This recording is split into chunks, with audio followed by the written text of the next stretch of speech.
What's up, y'all? I got 2 new submissions from my viewers.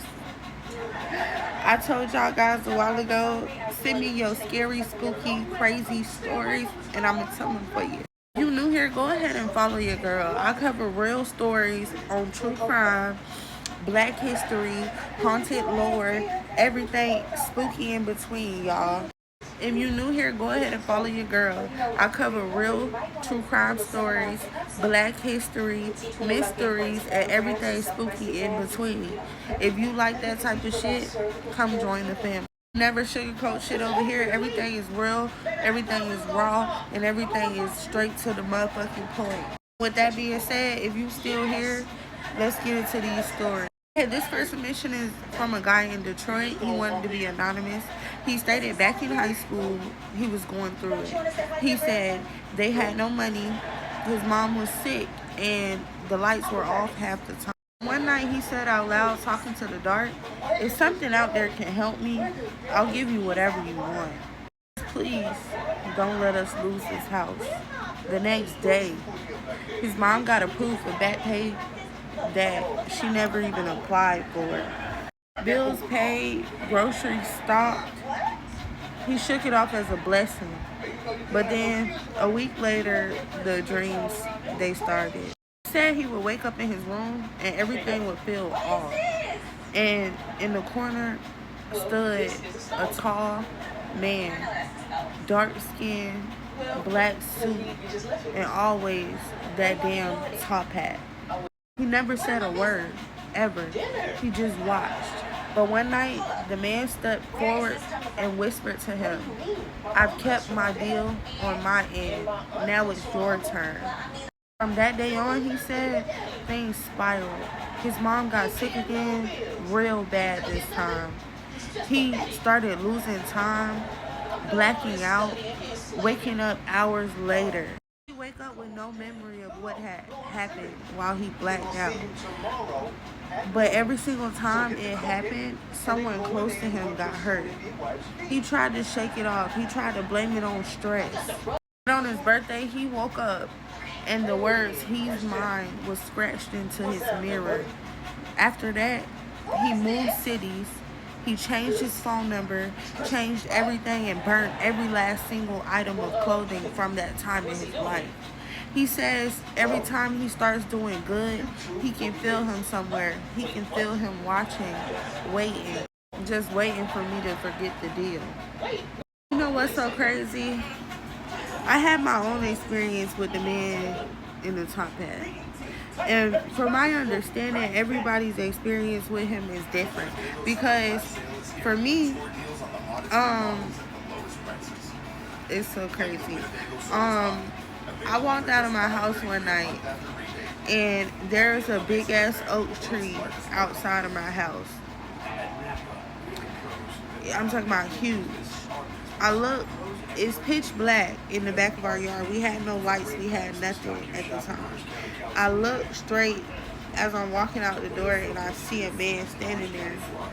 And it wasn't my first time, and it wasn't my first time hearing about this man. My mama always told me about him, and she always told me about her experiences. So I walked outside, I looked straight, and I saw him just standing there.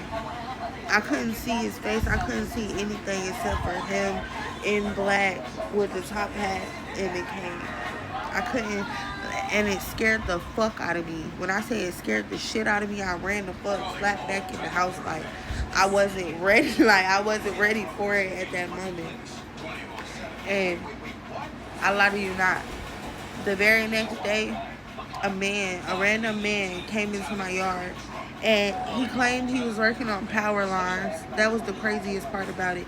He claimed he was working on power lines, but he said he worked for the city, right? And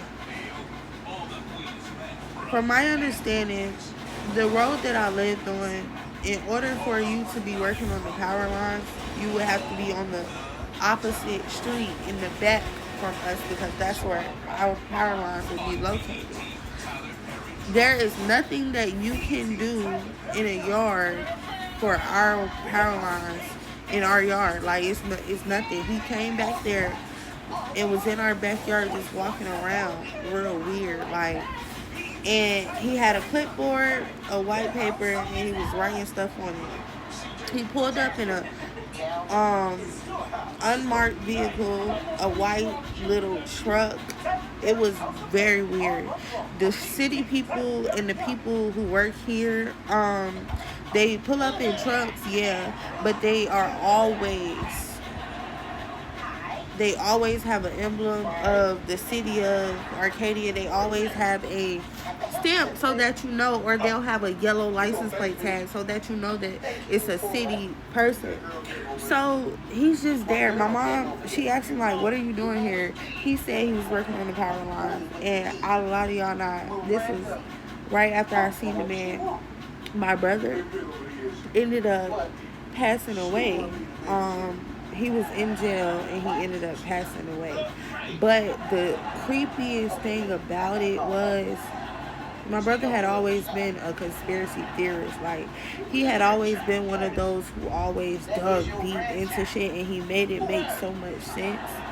And he was on the phone when the dude walked in. And when the dude walked into our yard, he was just there. He claimed he was working on the power lines, the phone lines, and it was just so weird. The confrontation with the dude, the way he acted, his mannerisms, the shit was just so incredibly weird.